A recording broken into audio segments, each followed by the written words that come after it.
welcome back to the Not Carrie Bradshaw YouTube channel. In this video, we have to discuss the new HBO period piece that I'm obsessed with, The Gilded Age. When last we spoke, and it's been a little minute, I had to regroup. I had to figure out what I felt passionate about talking to you guys about. And then I started The Gilded Age, and I was like, this is perfect. So this isn't going to be an episode by episode recap. I'm going to give a brief overview of what the show is about, but I really want to dive into what the show is getting right and why I and several of my friends are now very obsessed with The Gilded Age. So I personally really like a period piece, especially when the stakes are very low. I love where the biggest scandal is like, girl, somebody showed their ankle and she's been shunned from society because she had her ankle out there. And it's like, girl, what? I love that shit. I love the costumes. I love the set design. I love the low stakes drama. And then every now and again, they throw something in there that actually kind of makes you clutch your pearls. So the guy who created Downton Abbey, Julian Fellows, make sure I got that name right. Yes. We know him from Downton Abbey. He's like the writer. He basically is like the king of chronicling the aristocracy, European aristocracy. So this time he has shifted over into turn of the century kind of New York society. So this is first time looking over in America during this age where tycoons and, you know, like old money really was like the thing. And just to give a brief overview, we basically are following two kind of competing families that represent the old New York and the new New York. Mind you, this takes place in 1882, New York City. So relative terms.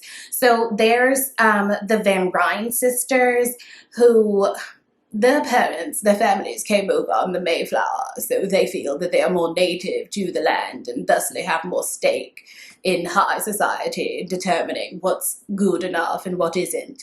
Blah, blah, blah, beach. Okay. They are old money. They are old New York. They follow the old way of doing things, and they don't really like to shake shit up too much. Something that I've learned from listening to podcasts about history, watching fictionalized history, all of the things that deal with high society, monarchies, whatever, those people live in a house of cards. Their status is basically built on the notion that they are somehow divinely better than other people. That's how monarchies kind of thrive, is they create this illusion that they are somehow superior people based on these really superficial things that is actually not easy, but it's possible for other people to get as well. And so they always move the goalpost of what it means to be considered proper, considered good, considered etiquette, all of these things. So that's the Van Ryns, old money, blah, blah, blah. So they live on Fifth Avenue. They've been there for a while, and this new family has been building this palatial home across the street on Fifth Avenue. And this family it's the Russells. So they are trying to make the wife is trying to make a name for herself in society, which is what a woman's job was back then, to manage like the social structure of the family. And the husband is earning or has earned his way via railroads and I think real estate as well, but they have a son and a daughter.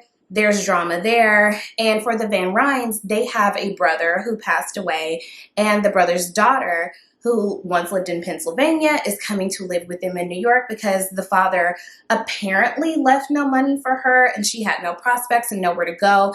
And for women back then, still a little bit now. That's the thing. When you watch these shows, it's not a far cry from like present day, actually.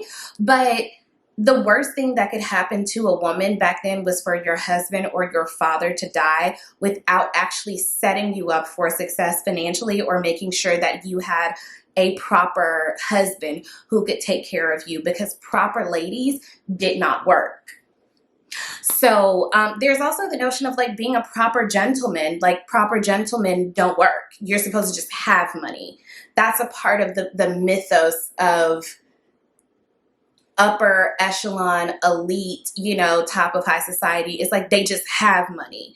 You're not really supposed to know what they do to earn it. It's actually kind of gauche, whatever, whatever. But turn of the century, that's kind of turning around. Like, there are people who are making their way in the world, having just as much money, if not more, to compete with these old factions of wealth. And so the niece, Marianne, she's a little bit more progressive than her aunts. Aunt Agnes and Aunt Ada, it's that typical thing where one is very sweet and one is very stern. And on her way to New York, Marianne gets set up. Basically, her purse gets stolen. She has no money. And in comes our hero, Peggy. I just want to take a moment to say, like, Peggy be having this shit on. Like, Peggy is gorgeous. Peggy is smart. Peggy is ambitious. Peggy is so much of what I did not know that I always wanted to see in these period pieces, in that, as I said when I reviewed And Just Like That, I am very fortunate that I am a Black person from Atlanta who grew up in the 90s. I am never pressed about seeing us represented in spaces where we otherwise would not be. And we have to accept that while the world, and especially somewhere like New York City, is incredibly diverse, a lot of people's personal circles are quite homogenous. And that's one of the things that And Just Like That didn't quite nail. They were kind of forcing the diversity, whereas The Gilded Age is really getting it right. And I'm going to get into how and why in a little bit. But Peggy is this gorgeous Black girl who is also going to New York, and she actually offers to pay for Marianne's ticket because she sees, like, okay, these folks done got this girl, let me help her out. You know, doing what Black women do, as per usual. So they arrive in New York. Marianne says, listen, my auntie's got you on the money. Appreciate you, girl, whatever, whatever. And upon meeting the aunties, Peggy actually ends up getting a job doing correspondence. Moves into the house. The servants aren't exactly thrilled about it. One of the things I also find so fascinating about this world is that people determine their own significance and their own place in the social hierarchy by virtue of who they work for. And so if you worked for someone who's considered more of a lady, then you were considered better than someone who was a maid for someone who wasn't as poppin' in society. And it's like, but you're all staff in someone else's home. So again, all of this society is built on, it's built on nothing. It's a house of cards. And so the Van Ryns, well, really just Aunt Agnes, is very staunchly against Mrs. Russell making a place for herself in society. They don't want new money. They don't want new people coming in, doing things in new ways. What's interesting about that, though, is that, and what I love, and I don't care how historically accurate it is or is not, relative to other people in high society, Aunt Agnes is quite a bit progressive when it comes to having a Black woman come into her house, write her correspondence for her, and actually kind of goes out of her way to defend Peggy, that, like, you not finna come at her crazy, and if you try that shit again, you're gonna have to see me about it. Now, she's not an activist. She's not, you know, she has let Peggy know. Peggy is a writer and is really trying to make a name for herself in media of the time. And again, I'm trying to do just like a truncated version of the plot because the season isn't over. But Marianne and Peggy form a friendship, and hijinks ensue with that as well, because Marianne is not, like a lot of white women even now, not always aware of the limitations of what it means to navigate the world as a Black woman. And I absolutely love the way they explore that relationship, that you can be so well-intentioned but also just be really ignorant of the way things actually work for people who don't look or live like you. Peggy actually comes from a very well-to-do family. Peggy comes from a family in Brooklyn that we still don't know the full tea. There's some beef between Peggy and her father, but even in their home in Brooklyn, they have serving staff. And I wonder what it was like for well-to-do Black people who also could afford to pay staff in their home. What was the dynamic like for working class Black people versus the elite of Black society? And that's something I've been thinking about a whole lot. But what I do want to say is that while the racism is obviously there, it's not so in your face that I can't watch it. I really, really struggle to watch things that show Black trauma. There's another show that's on HBO Max right now called The Nick. I think there were 4 seasons. I think it was canceled, whatever. But The Nick was really, really good. And it kind of tackled a lot of these same things in terms of class division and race and the overlap between those things, because you can be very wealthy and very educated and Black during this time, but you also are not going to be neck and neck or alongside white people who identify in the same way. And there's a lot of overlap and clashing and similarities and things like that. But I'm really happy to see that we don't have to watch a Black family being battered and bruised. I couldn't watch. The Nick is very, very good, but the racism is so strong and so prevalent that I have to piece it out, and it's not something I can binge straight through, even though it's really a show.